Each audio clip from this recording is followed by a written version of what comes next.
Et on y va maintenant pour les paramètres de position. Donc on va découvrir les 3 paramètres de position, c'est parti. Pour commencer, pour comprendre un petit peu mieux tout ça, on va Alt, clic, clic, clic, et on va mettre Duration 1 ici. Ok, donc on va mettre une durée de 1 seconde pour que on puisse mieux comprendre les paramètres de position. Donc, on va voir le premier, le positionnement absolu. Le positionnement absolu. Eh bien, je vais ici, à mon image 3, je vais lui placer un troisième argument. Je vais lui mettre 0 comme ça, tout simplement. Ok? Donc c'est le troisième paramètre. Et ici, je lui ai ordonné donc de démarrer au même moment que le chat, dès le départ, que mon première image. Donc, imaginons, j'avais envie de faire démarrer la glace au même moment que le chat ici. Donc la troisième image au même moment que la première image. J'ai mis 0 ici. Et donc, je lui ai ordonné de démarrer au moment t0 de ma timeline. Donc, au même moment que mon premier twin, que ma première animation. Voilà. C'est le positionnement absolu. Voilà, c'est vraiment un point précis de notre timeline. Et le reste, ensuite, va suivre naturellement comme ça. Ok, j'aurais pu mettre, par exemple, 1 également. Donc, j'aurais fait, tac, les deux en même temps, et ensuite, cela comme ça. Attention, si vous mettez ici un positionnement supérieur à sa position dans la timeline, si je mets par exemple 5, eh bien, je vais faire apparaître les deux, mais ensuite ça va attendre, ça va attendre, ça va attendre, et ça va retarder le tout, et ensuite le reste apparaîtra comme ça. Donc il faut faire attention.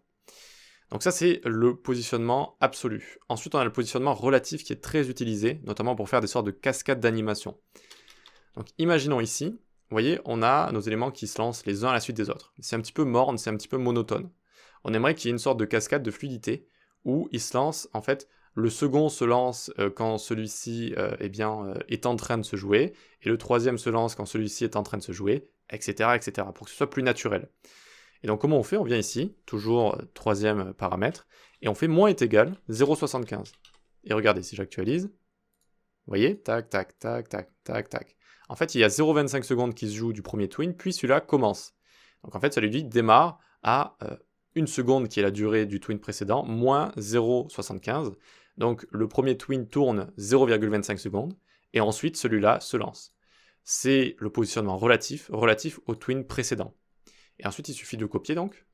Alors, de bien le copier, et de faire Alt, clic, clic, clic, CTRL V, et hop, il se lance de manière beaucoup plus naturelle, comme ça, regardez, beaucoup plus fluide, c'est beaucoup plus sympa de voir ça comme ça.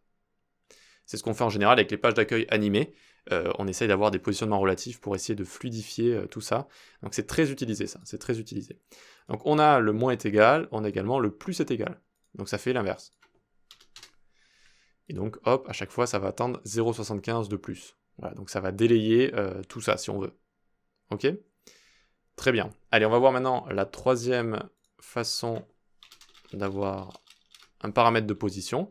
C'est avec le signe inférieur et supérieur. Donc ça c'est avec la version 3.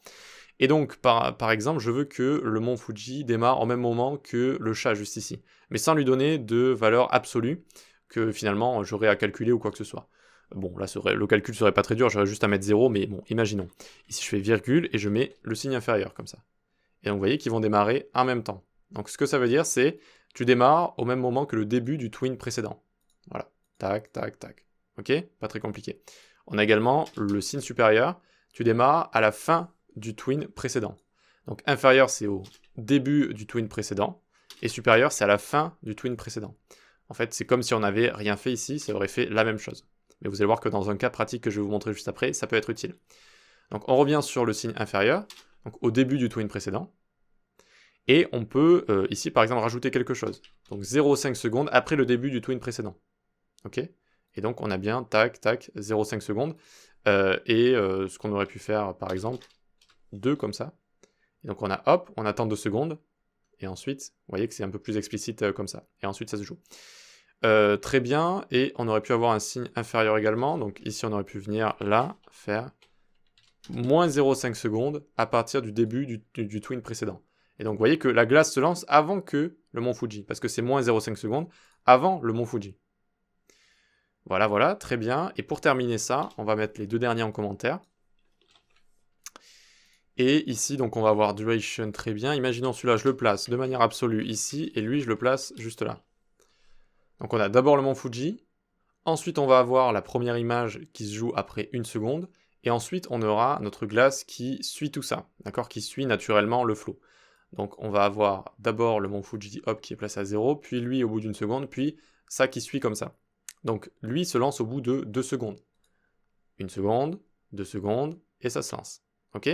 Et donc nous, on aimerait que la glace se lance à la fin du twin précédent, mais sans avoir à faire des calculs de positionnement absolu, ni des positionnements relatifs non plus. Eh bien, c'est pour ça que ça a été créé. Ça, c'est le signe supérieur du coup.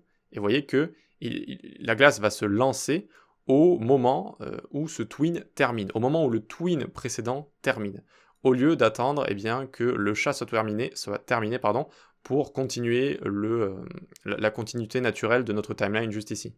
Voilà, ça nous permet facilement d'atteindre ce genre de résultat. Voilà, bon, on l'utilise assez rarement entre nous, mais ça peut être utile dans ces cas précis. Donc voilà, on a vu nos 3 manières de gérer la position avec nos timelines. C'est vraiment un outil assez puissant, mais qui peut mettre un peu de temps à bien maîtriser. Parfois, on peut vraiment se gratter la tête et se dire qu'est-ce qui se passe, surtout quand on mélange plusieurs types de paramètres différents, quand on a du relatif, de l'absolu, des signes supérieurs, inférieurs un petit peu partout. Voilà, ça peut un petit peu prendre la tête, mais à force d'expérience, ça rentre quand même. Et on va faire quelques projets à la fin, pas mal de projets, donc vous gagnerez en expérience comme ça. Mais ici, celui que je préfère évidemment, c'est la petite cascade. En faisant moins est égal à 0,75, comme ça donne un effet qui est assez sympathique, qui est assez appréciable comme ça. Voilà, très bien. On va voir dans la prochaine vidéo comment, au lieu de se répéter à chaque fois sur certaines choses, eh bien, pouvoir tout paramétrer directement dans notre timeline, par exemple le easing, donc la manière dont les animations vont se faire. Typiquement, si on a envie que toutes les animations se fassent de la même manière, ou de mettre un paramètre par défaut, au lieu de l'écrire, eh bien, on va pouvoir le faire dans la timeline, et on va pouvoir faire aussi pas mal d'autres choses. Allez, on se retrouve dans la prochaine vidéo.